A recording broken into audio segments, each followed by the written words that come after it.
Hello and welcome. In this video, we're going to be looking at more applications of integration.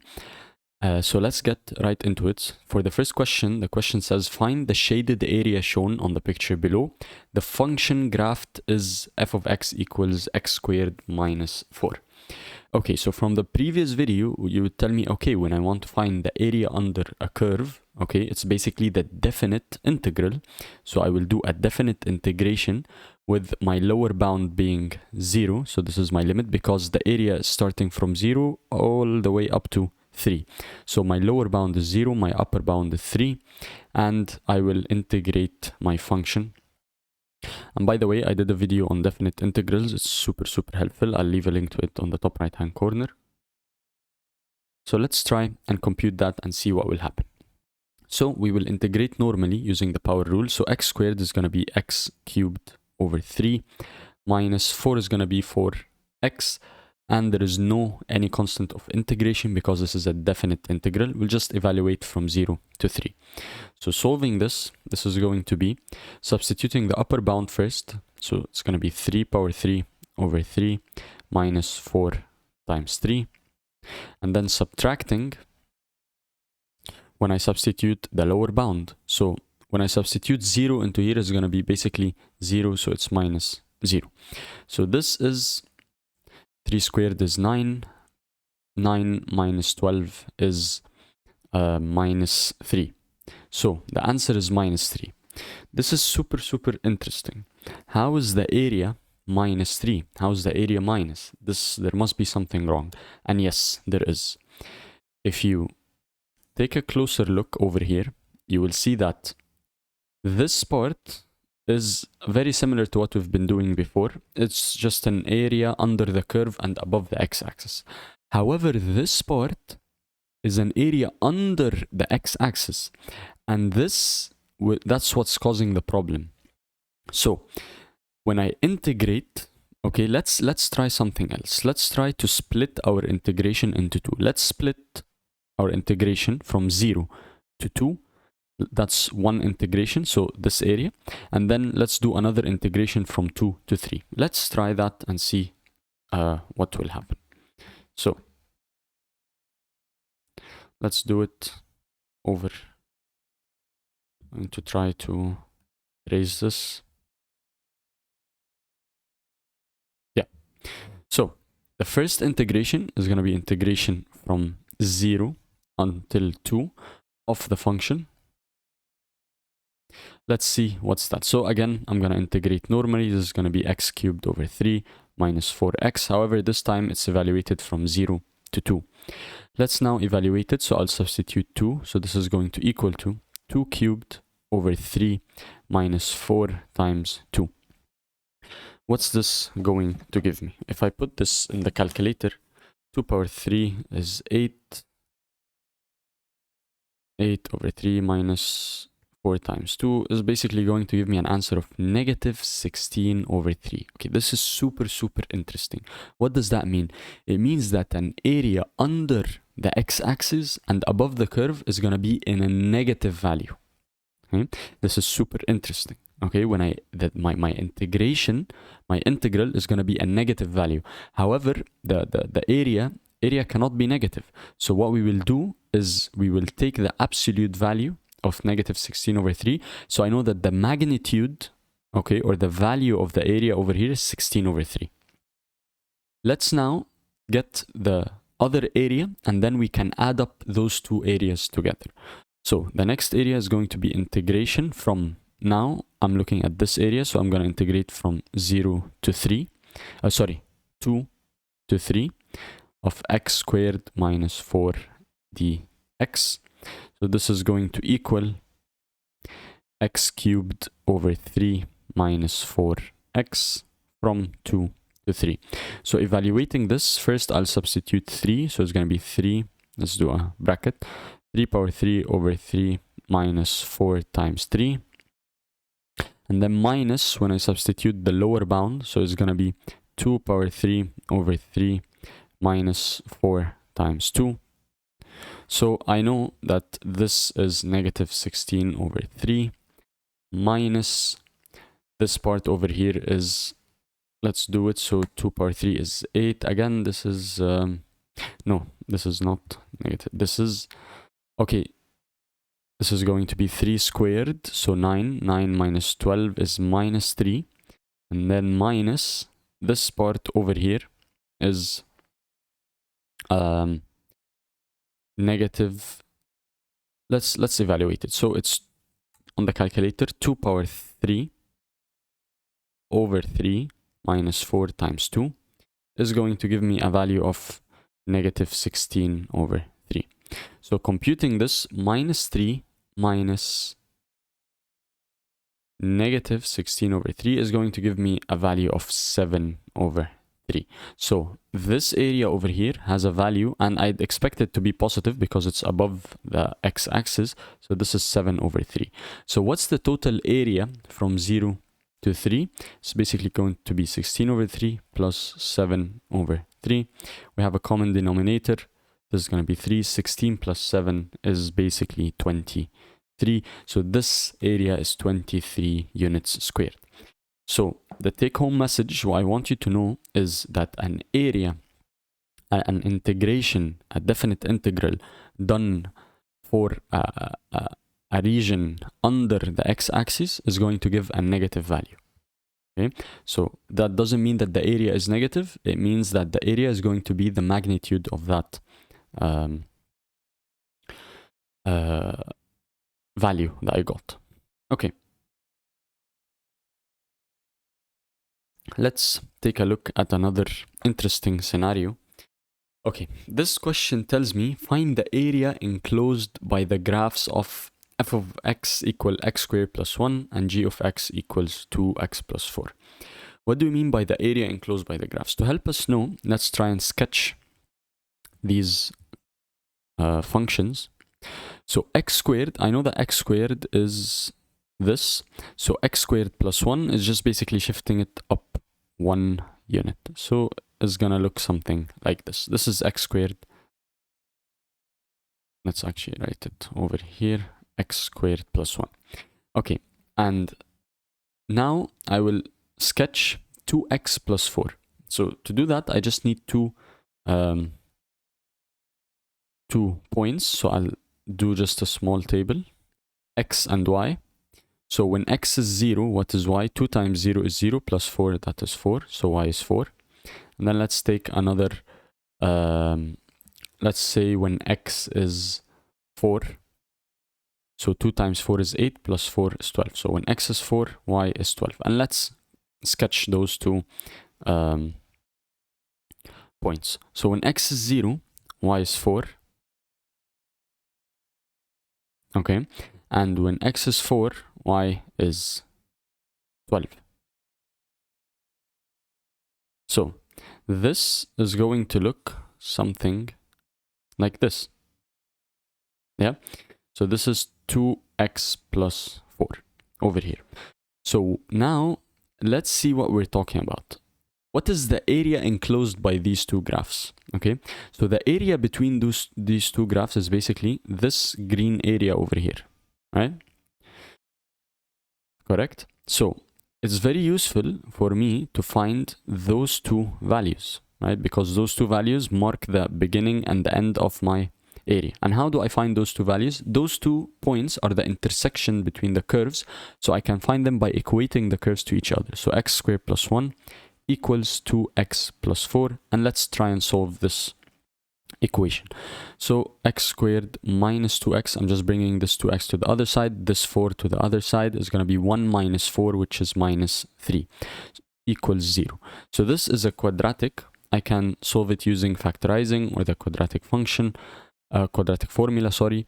So I'll just do factorizing. Over here, I know that this is minus. I will need 2 factors of 3 that subtract to 2. They are 3 and 1. So my brackets are going to be x, I'll have a 3 and I'll have a 1. Since this is minus, the higher factor or the greater factor will take the middle sign. Greater factor is 3, middle sign is negative, so the 3 takes the negative, the 1 takes the positive, and this is equal to 0. So over here I have an x minus 3 equals 0. This gives me my first x as 3. And this over here gives me x plus 1 equals 0. Then this gives me x equals minus 1. Okay, so I know that this value over here is x of 3. By the way, this sketch is not completely accurate. You just eyeball it, okay? You don't need it to be super accurate. So this part over here is going to be the second x, which is minus 1. Okay, so let's think about this area that we want. Let's think about the straight line, the 2x plus 4. Okay, if I integrate, let's do it in another color. Let's do it in black. If I do integration from -1 to 3 of 2x plus 4 dx, what area am I getting now? Which area? Let's try to highlight it in black. This area is going to be the area under the straight line. So it's going to be this. Let's do it this way. This big area. Everything under the straight line up to the x-axis, right? Okay, let's say I want to get the area under the curve, the parabola, the x squared plus 1 now. So if I integrated from -1 to 3, x squared plus 1 dx, which area am I getting? I'm basically getting this area over here, the area under the parabola, right? And as we can see, if I take the black area, okay, so the black area, so this whole area, okay, and subtract from it this area under this curve, I'm going to be left with the green area, which is the area that I want. So in other words, to solve this, I can say that let's call this A1 and this is A2. So my area is going to equal A1 minus A2, right? So A1 is equal to A1 is the integration from -1 to 3 of the area under the straight line. So I will integrate the straight line function. This is A1, this is the whole area, and I will subtract from it the area under the parabola, which is from -1 to 3 x squared plus 1 dx. So if I computed these two integrals, I will find the area that I want. So over here, we can just move this a little bit, okay? And we can start to solve. So for the first integral, this is going to be 2x squared over 2 plus 4x evaluated from -1 to 3. And the minus integration of x squared is x cubed over 3. Integration of 1 is basically x evaluated from -1 to 3. So let's substitute the upper bound here. So it's going to be this and this are going to cancel. We're just going to have an x squared. So it's 3 squared plus 4 times 3 minus, let's substitute the lower bound. So it's going to be -1 squared plus 4 times -1. So this over here is the first integral done.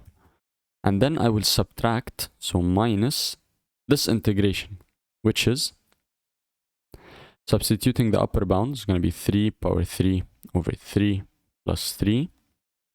And then subtracting, substituting -1 or the lower bound inside, which is going to be -1 power 3 over 3 plus -1 over here. So this is basically going to be 9 plus 12 minus this thing, -1 squared is 1. 1 plus 4 times -1 is -4. So 1 minus 4 is -3. And then we subtract. This and this are going to cancel, just have a 3 squared. So 9 plus 3 is 12 minus -1 power 3 is -1. -1 over 3 plus -1 is basically -1 over 3. So 9 plus 12 is 21, and then minus and minus becomes plus 3. Then we have a minus of 12 minus 1 over 3, which is 37 over 3. So 21 plus 3 is 24, minus 37 over 3 is going to give me a value of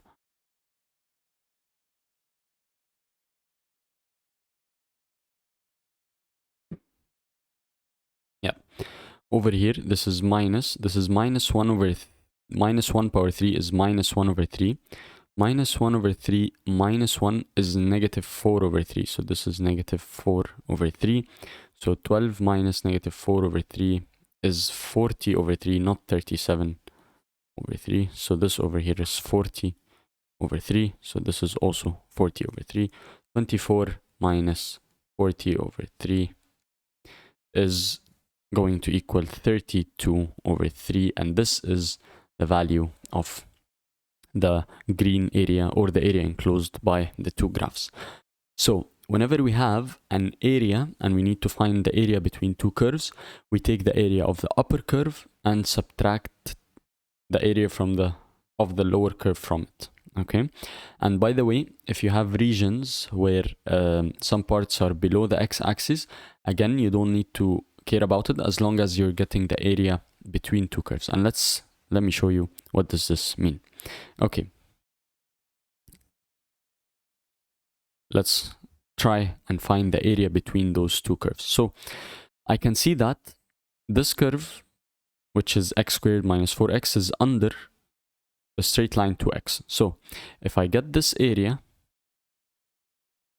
and subtract from it this area, I'm gonna get the area that I want. Or basically, what I want you to know is the area between two curves is going to be the definite integral between the proper upper and lower bounds, so 0 to 6, this is 0, this is x6, of the upper curve minus the lower curve. You don't care about if it's up the x-axis or below the x-axis, it doesn't matter. As long as you're finding the area between two curves, it doesn't matter. But in this question, if you're not finding the area between two curves, if you want to find the actual area of one curve, you need to take into account if it's below the x-axis, then it's going to be a minus value, so you need to get the absolute value of it, and so on. However, if you're getting the area between two curves, you don't need to worry about if it's under the curve. You just subtract the two functions from each other.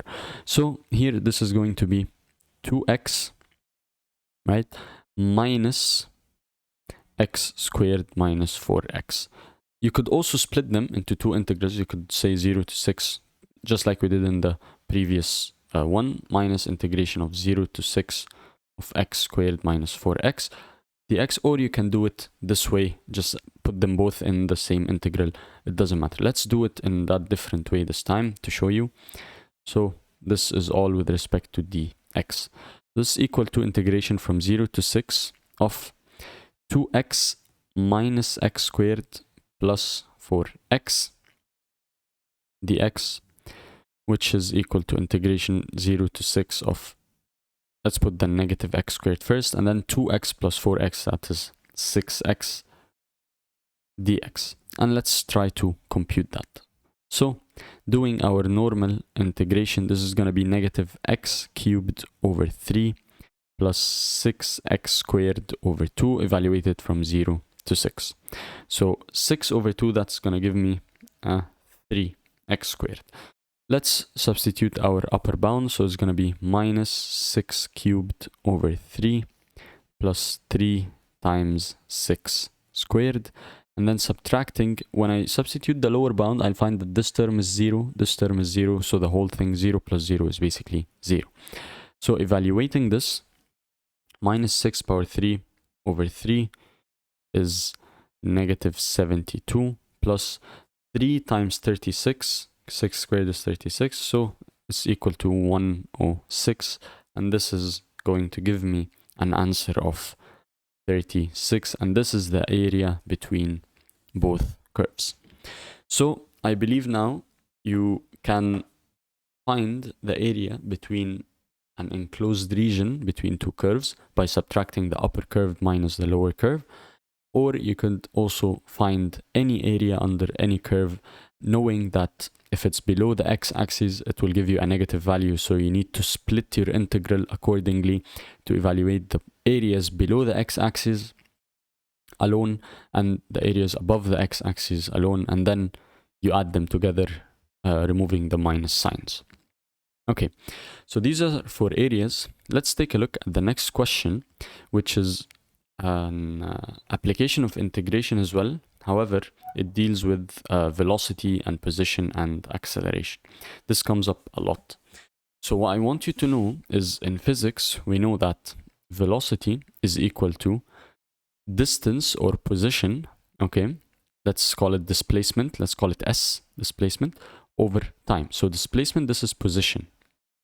Position relative to some origin, okay? And this is time, of course. And acceleration equals velocity over time, okay? And I know that displacement, let's put it in over here, displacement equals no, so there's something, wait. Yeah, this is correct, okay? So basically, these two equations are the most important equations that we will use. Okay, we have distance or the displacement, we have velocity, we have acceleration. If you want to go from here to here, we do differentiation, because v equals ds over dt. So we differentiate. From here to there, we will have dv by dt, so it's also differentiation. When we go back, because v is going to equal acceleration from here, acceleration times time, so a dt, this is integration, and going from here to here, displacement is going to equal velocity times time, so it's integration. Okay, this is super important. So the question says a coin is dropped from an 850 feet building. The velocity of the coin, vt, is negative 32 t feet per second. Find both the position function and the acceleration function. So where do we start? We start from velocity, and we want to go to acceleration, and we want to go to displacement. So let's find the acceleration first. Acceleration, we differentiate. So we differentiate this with respect to t. So it's dv by dt. So it's negative 30. So it's the differentiation of negative 32t, which is going to equal negative 32. Okay, and then this is going to be feet per second squared. So this is the acceleration. And if I want to go to position or displacement, s is equal to velocity times dt, integration of that. So I'm going to integrate negative 32t with respect to dt. So integrating this will give me negative 32t squared over 2 plus c, because this is an indefinite integral. So this is equal to negative 16t squared plus c.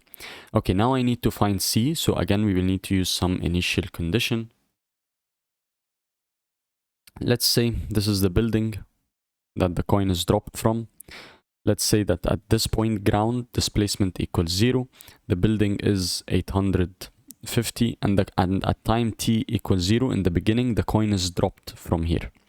So what is the position of the coin relative to the ground at t equals 0? It's basically 850 over the ground. So at t equals 0, displacement equals 850 feet, right? So we can use this to calculate c. So I know that this is s. So s is 850 when t is equal to 0. This makes this whole term goes to 0, and c equals 850. And my answer now, s equals negative 16t squared plus 850. This is how to get displacement or the position function and the acceleration function. Okay, let's take one more example. This question tells me that the particle moves along the y-axis with an acceleration of 2. So I have my acceleration equals 2 and it's in centimeter per second squared. The particle's velocity at t equals 2 is 5 centimeter per second. The position of the function at t equals 2 is 10 centimeter. What is the position of the particle at t equals 6? Okay, so I'm starting from acceleration and I want to go all the way to position. So what I need to do is I will need to go this way, which is integration. So I will need to integrate once to reach to the velocity vector, velocity function, and then integrate again to reach to the position vector. So let's start by integrating the acceleration vector one time. So velocity is going to equal integration of a dt. So it's going to equal integration of what is a? A is 2 from here, dt. So this is equal to 2t plus c. Again, I will need to find c, so I will need to have some initial condition, and over here it told me that at t equals 2, the velocity is 5 centimeter per second. So let's use that. So velocity is going to equal 5 when t equals, instead of t now, I'm going to put in 2 plus c. So 5 equals 4 plus c. So c equals 5 minus 4, which is 1. So over here, I know that velocity is going to equal 2t plus 1. So this is the full velocity function. Let's now move from velocity to position. I know that displacement or position is going to equal the integration of the velocity function with respect to time. So let's integrate it. So integration of velocity, which we calculated as 2t plus 1, with respect to dt. So doing our integration, this is going to be 2t squared over 2 plus t plus c. So these two cancel, so let's just keep it as t squared plus t plus c. Again, to find c, I will need some initial condition, and it was given over here. It was given that at t equals 2 seconds, this is in second, the position or the displacement or s was equal to 10 centimeters. So let's use that. So 10 equals 2 squared plus 2 plus c. So 10 equals 2 squared is 4, 4 plus 2 is 6 plus c. Moving 6 to the other side, 10 minus 6, c is equal to 10 minus 6, which is 4. So my displacement is going to equal t squared plus t plus 4 centimeters. Okay, so this is the function of displacement where I can substitute any t to get the displacement at that time.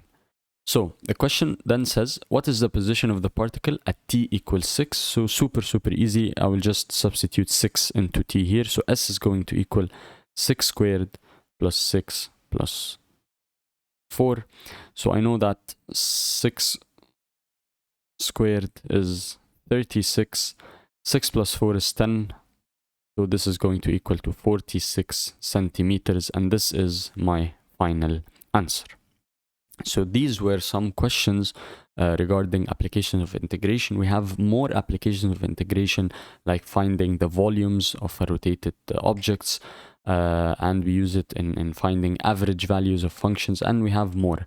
Please let me know down below what video would you want me to do next. Don't forget to leave a like, subscribe, and comment if you have any questions. I hope this video was helpful, and thank you for watching.